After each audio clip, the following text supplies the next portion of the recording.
Damos comienzo a un nuevo comentario bíblico expositivo. Servidores de Dios. Quien te habla es Manuel Cornejo. En esta ocasión estaré compartiendo sobre el libro de Génesis, en Génesis capítulo 12 y versículo 10, donde dice: Hubo entonces hambre en la tierra, y descendió Abraham a Egipto para morar allá, porque era grande el hambre en la tierra. Comienza diciendo este versículo que hubo entonces hambre en la tierra. Vemos aquí que esta calamidad fue con toda probabilidad producida por una temporada de sequía severa, y Egipto disfrutó en esa ocasión, como también en otras, de una extensión de la misma, como consecuencia que su fertilidad no dependía de la caída de la lluvia, sino de los desbordamientos periódicos del río. Sigue diciendo este versículo: y descendió Abraham a Egipto. Esta es la fraseología del informe que empleada para descubrir tal viaje, que es un descenso continuo desde las montañas de las tierras altas de Palestina hasta el bajo nivel del delta. Note que Abraham, él no volvió al lugar de su natividad, como lamentando su peregrinación y despreciando la tierra prometida. Hebreos capítulo 11, versículo 15. Tampoco vemos que tenía la intención de hacer una residencia permanente en Egipto, pero se retiró por un tiempo a ese país vecino hasta que la temporada de la hambruna hubiese pasado.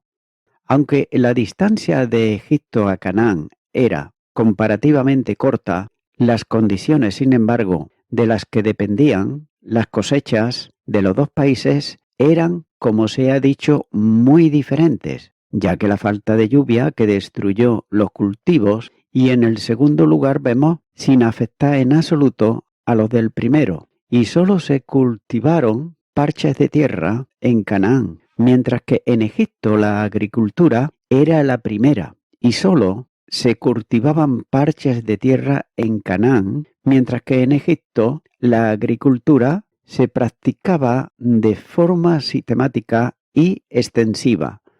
Tampoco es sorprendente, por lo tanto, leer que hubo abundancia en Egipto, mientras que los países que lo bordeaban, ellos fueron azotados por la hambruna.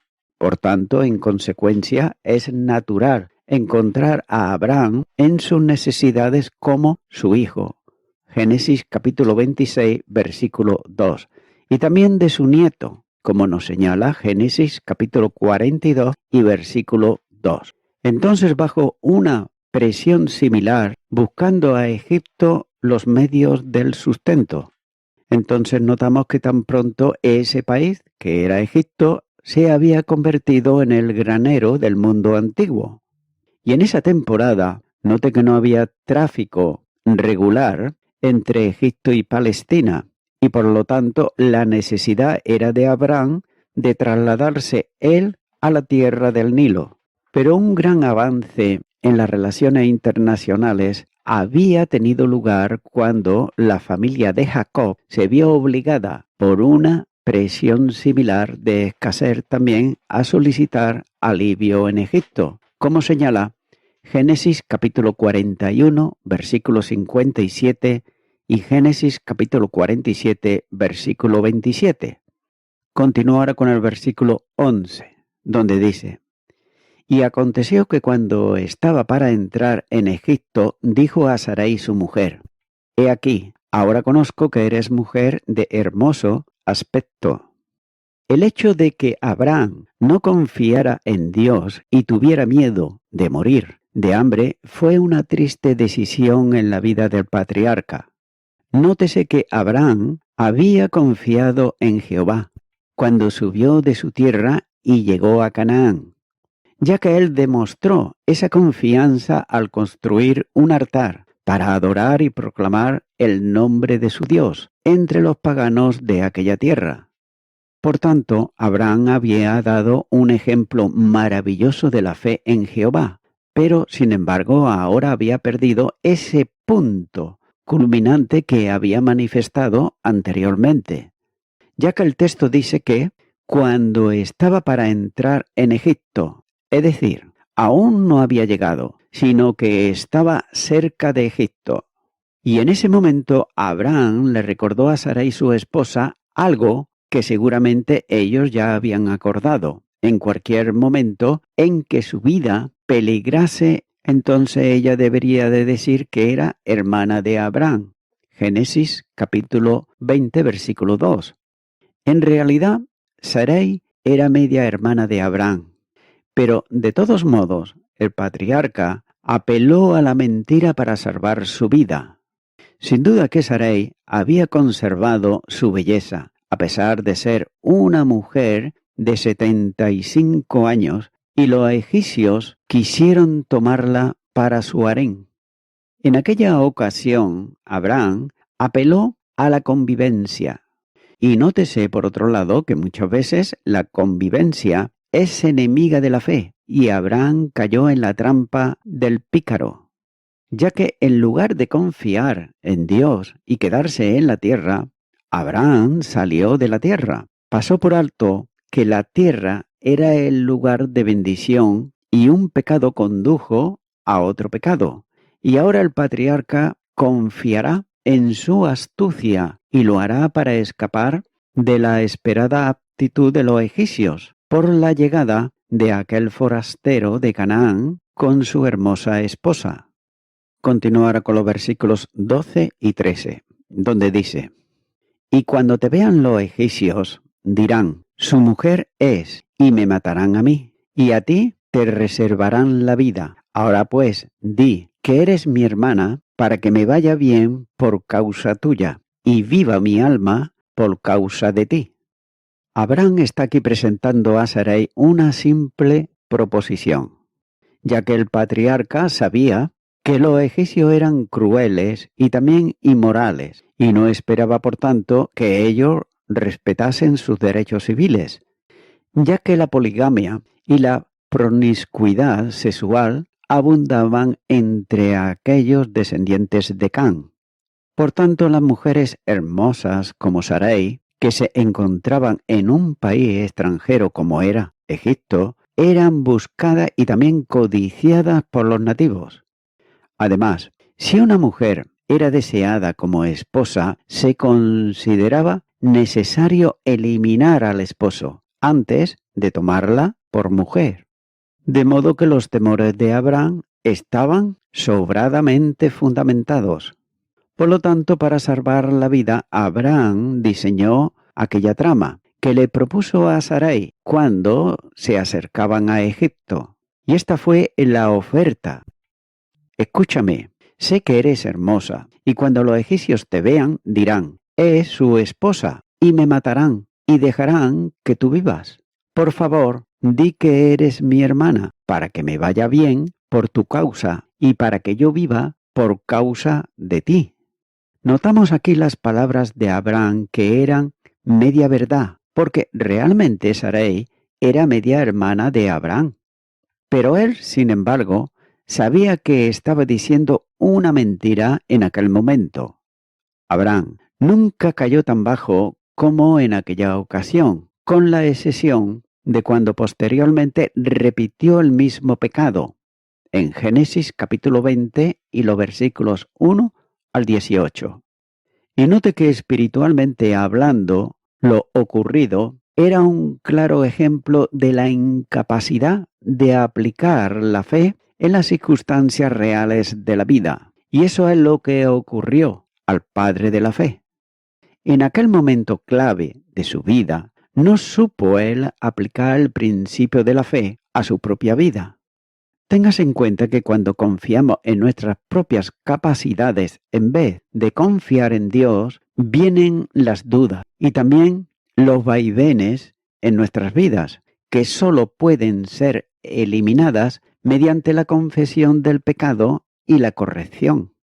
Por otro lado, algunos han cuestionado que Sarai fuese una mujer hermosa a la edad de 75 años, pero hay que tener en cuenta que para el criterio De entonces Sarai era una mujer de edad mediana. También influye el hecho de que no había tenido hijos. Recuérdese que vivió hasta la edad de 127 años, y al parecer los egipcios fueron cautivados por la belleza de Sarai y pretendieron tomarla y añadirla a su harén. Pero Dios tenía otro plan para ella, ya que Dios la había escogido para que ella fuese la madre de un hijo especial, del cual, a la postre, procedería el Mesías. Continúa ahora con el versículo 14, donde dice: Y aconteció que cuando entró Abraham en Egipto, los egipcios vieron que la mujer era hermosa en gran manera.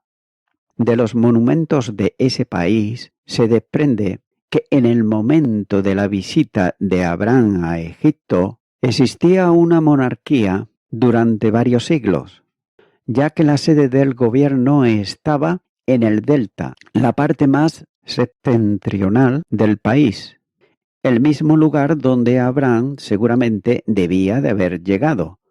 Nótese que era una raza de reyes pastores, en estrecha alianza con el pueblo de Canaán.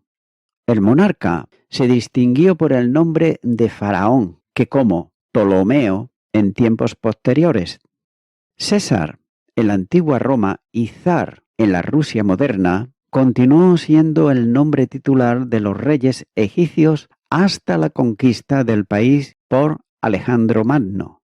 También se ha pensado que está compuesto por el artículo masculino Od, el y puro rey.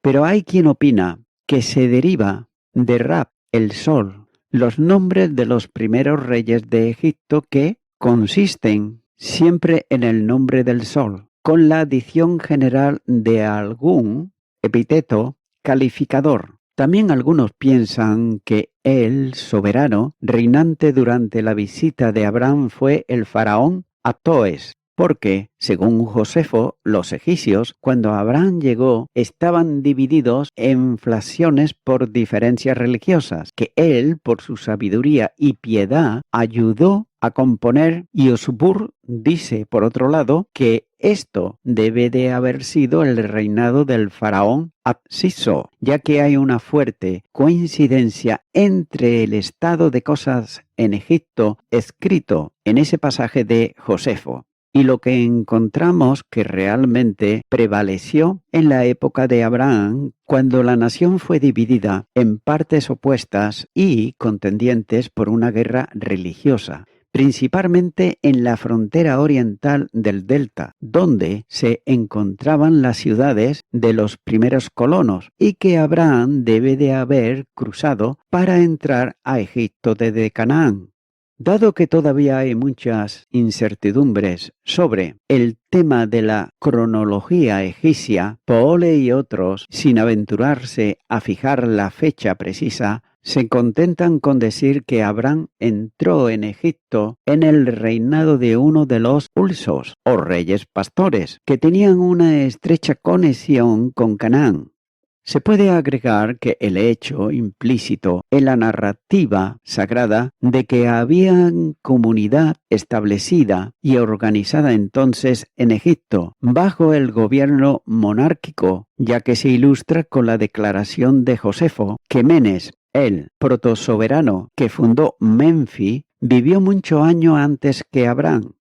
Y también es probable que esa estructura, ciclopeas, las primeras pirámides, ya se elevaban sobre Menfis y no debemos tampoco de extrañar que el Bajo Egipto estuviera habitado por una población civilizada cuando los primeros colonizadores del país debieron tener consigo un conocimiento de las artes y las ciencias reservado por los primeros patriarcas postdiluvianos.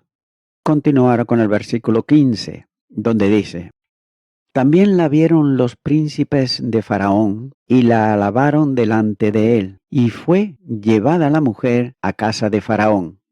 Nótese aquí cómo los temores de Abraham estaban bien, pero muy bien fundados, ya que lo que él había supuesto así ocurrió, pero de una manera para la que no estaba él preparado. ya que los monumentos muestran que las mujeres aparecieron desveladas en el antiguo Egipto y disfrutaron en general de una cantidad de libertad tan grande como lo hace ese género en los países europeos. También que los antiguos cortesanos exhibían un espíritu de servilismo abyecto y eran muy dados a la adulación, y la adulación de las cuales tenemos un buen espécimen es esos príncipes del faraón, que ellos estaban listos para complacer los gustos y pasiones de su maestro real, llevando informe del harto color de los encantos de Sarai al palacio. También, aunque era costumbre que los egipcios tuvieran una sola esposa, sin embargo las clases más altas y ricas tenían la costumbre de tomar varias concubinas, que aunque inferiores a la esposa principal, eran reconocidas y recibidas públicamente en sus hogares. Los reyes del Alto Egipto, como los de Persia y otros países orientales, reclamaron ellos el privilegio de elegir a cualquier mujer soltera en sus dominios para que fuese su concubina. El ejemplo lo tenemos en el libro de Esther, capítulo 2, versículos 1 al 23. Y además de llevarla al palacio, de modo que rara vez o nunca se oye hablar de ella más. Su padre o hermano pueden deplorar la destrucción como una calamidad, pero el derecho real nunca es resistido ni tampoco cuestionado. Continúa ahora con el versículo 16, donde dice: Él hizo bien a Abraham por causa de ella, y él tuvo ovejas, vacas, asno, siervos, criadas, asna y camellos. Note que las negociaciones matrimoniales en Oriente son una especie de compra de cierta cantidad de regalos que siempre se están asignando a los familiares. Los dones que Faraón otorgó a Abraham eran justo lo que el jefe pastoral le daría a otro. Por otro lado, la esclavitud existía en Egipto. Tanto hombres como mujeres esclavos eran empleados en el hogar y en los campos. Las ovejas, los bueyes y los burros eran tan comunes en el antiguo Egipto como lo son en ese país en el día de hoy. Los camellos no han sido descubiertos en las delineaciones de los monumentos y probablemente, no siendo numerosos, se mencionan en último lugar. También los caballos no encuentran un lugar en la enumeración porque, aunque Egipto era famoso por la raza, se empleaban solo en carros de guerra y por tanto no eran adecuados para Abraham, tanto por ser un hombre de paz como por vivir en una tierra de pasto montañoso. Poco o ninguno uso se hizo del caballo por los patriarcas o los descendientes hasta la época de Josué y los jueces. Continuar con el versículo 17, donde dice: Mas Jehová hirió a Faraón y a su causa con grandes plagas, por causa de Sarai, mujer de Abraham.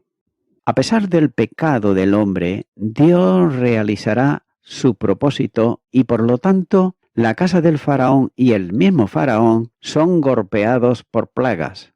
Este es un ejemplo de la gracia de Dios derramada sobre Abraham. Note que nada que el hombre haga puede obstruir el libre flujo de la gracia de Dios. Note que es probable que, incluso si Abraham hubiese admitido que Sarai era su esposa desde el principio, todavía el faraón hubiera tratado de dar muerte al patriarca con el fin de quedarse con Sarai. La protección de la integridad de Sarai era importante, pues era a través de ella que Dios daría a Abraham el hijo de la promesa, puesto que Abraham sería el padre de la simiente prometida. Por tanto, era necesario que Sarai, la madre, fuese protegida por Dios. La naturaleza de las plagas es, por otro lado, desconocida, ya que el vocablo hebreo hirió, es decir, negá, aparece en una forma que solo se usa con relación a herir con una enfermedad, como señala el segundo libro de Reyes, capítulo 15, versículo 5, y el segundo libro de Crónicas, capítulo 26, versículo 20. Y de esa manera Dios evitó que fuese profanada quien sería el instrumento que había escogido para enviar la simiente prometida. Dios no podía permitir cosa semejante. Note que Abraham había sacrificado el honor conyugal y la fidelidad de Sarai por autopreservación, pero Dios, por otro lado, desbarató sus planes. Y eso está demostrando que no hay ninguna acción humana que pueda coartar los planes de Dios. Y voy concluyendo con esto. El miedo es el enemigo del pueblo de Dios, ya que el miedo es lo que llevó a Abraham a cometer un error desastroso en Egipto. El miedo lo llevaría a cometer exactamente el mismo error más tarde, ya que llegó a tener miedo de lo desconocido en Egipto, incluso después de haberle confiado a Dios la gran incógnita de Canaán. Si se hubiera recordado a sí mismo la fidelidad de Dios y la promesa de Dios de que se convertiría en una gran nación, note que Abraham podría haber vencido su miedo y haber continuado viviendo por fe. Amigo y amiga oyente, cuando una persona confía plenamente en Jesucristo, es porque cree en su palabra, cree en su obra de redención, cree también en sus promesas. Es por eso que mi amigo, mi amiga oyente, si aún tú continúas buscando al Dios verdadero, creador de los cielos y de la tierra, el cual no habla la palabra de Dios, que no solamente es el Dios creador, sino que es el Dios del pacto, el que por la simiente de Sarai vendría el Mesías, que sería el Cristo, el Redentor, el que dio su vida en la cruz del Calvario para que toda alma que venga a él en arrepentimiento pueda de esta manera ser salva. De manera que yo te invito ahora, mi amigo, mi amiga, a que tú vengas a Jesucristo, a que abras tu corazón y le recibas como tu Salvador. Si antes nunca le has invitado, si nunca ha hecho una oración pidiéndole al Señor que venga a tu vida, ahora puedes hacerlo. Ora conmigo y repite esta oración que yo voy a hacer y di: Dios eterno, quiero darte gracias en primer lugar, porque tú me amas, Señor, con un amor eterno, un amor desinteresado.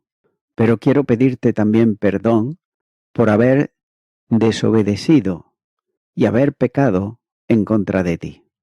Me arrepiento ahora de todos mis pecados, te abro mi corazón, Señor Jesucristo, y te recibo en este momento como mi único Salvador. Te quiero dar gracias en tu nombre. Amén.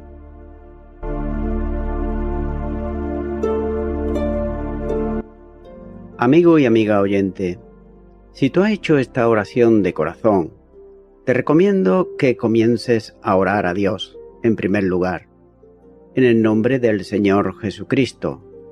Orar a Dios no es rezar, sino que es hablar con una persona. También te recomiendo que leas la palabra de Dios y lo hagas a diario. Comienza, por ejemplo, con el Nuevo Testamento. Y también, por último, te recomiendo que para que puedas crecer espiritualmente, te congregues en una iglesia cristiano-evangélica, donde se predique, se enseñe y se practique la sana doctrina y la palabra de Dios. Congrégate ahí y con el tiempo podrás crecer espiritualmente y también servir al Señor Jesucristo. Que Dios te bendiga.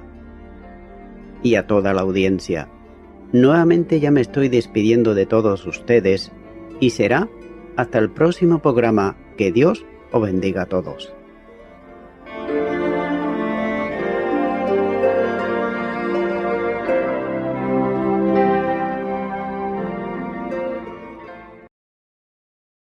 Haciendo una oración de fe, si no sabes cómo hacerla, te puedo guiar en este momento. Repite conmigo y di: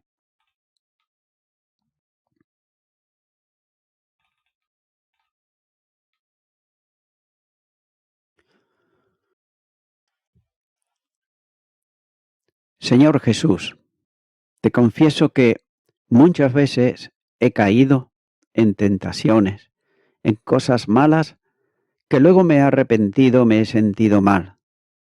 Pero también hay veces que he pecado en contra de Dios, en contra de lo que Él desea que yo haga, pero que no hago. Quiero pedirte perdón por todos mis pecados. Me arrepiento de ellos y ahora te recibo a ti, Señor Jesús, como mi Salvador. Yo quiero darte gracias y lo hago en el nombre de Jesús. Amén.